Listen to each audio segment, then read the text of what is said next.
Decorators, how many of you make your own wallpaper paste? Now bear with me because I make my own on almost every job now. If you were going to buy wallpaper paste like Beeline, this stuff is basically made up of starch, some biocide and a little bit of PVA, so it is absolutely no problem whatsoever making your own.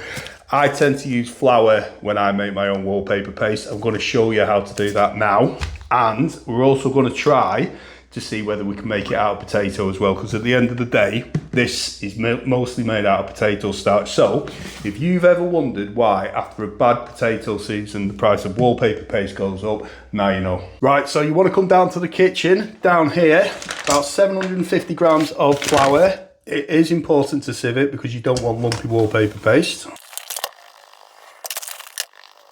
To roughly 3 litres of water.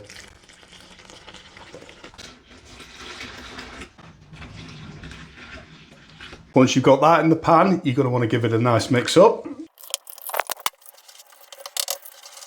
And then you're going to want to heat it gently. And what that's going to do is break down the flour and activate the starch, which is what basically makes glue. So we're going to want to stir this basically continuously for the next half an hour or so. But while we've got that going, on the back burner, we've got a kilo of any white potato with roughly 2 litres of water. And we're just going to put the lid on that so we don't get too much evaporation, and stick it on the back burner.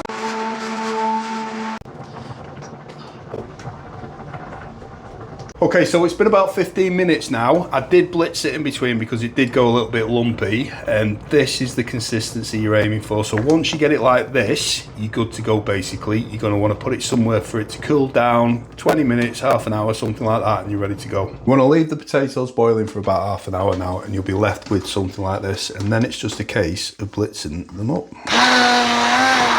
So that's us blitzed up. Now notice we didn't drain the potatoes before we blitzed it up. That's because all the starchy goodness is in the water as well. So that's the consistency that you're left with. You're going to want to leave that to cool down. So we're going to put it outside for 20 minutes, half an hour, and then we're going to do some wallpapering. So you've just seen us make the paste. We're going to test it for you now. Start with the flour and water. Now this is the way I would normally make paste day to day as a professional painter and decorator. One thing I will say, if you're going to hang any heavy papers, add a little bit of PVA to it. That's just going to make it a little bit grippier. However, we're only hanging lining paper today, so we're not going to bother with that.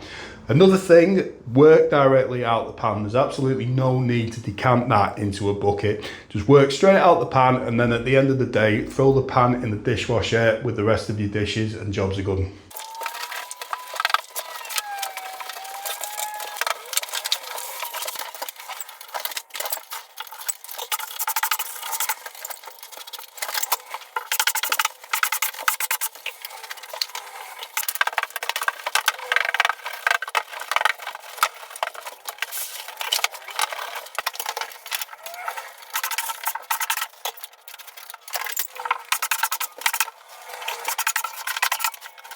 I've just shown you how to make your own paste. I've shown you a couple of different methods. I tend to stick to the flour and water method. However, it's got to be said, I was impressed with the potato mix as well.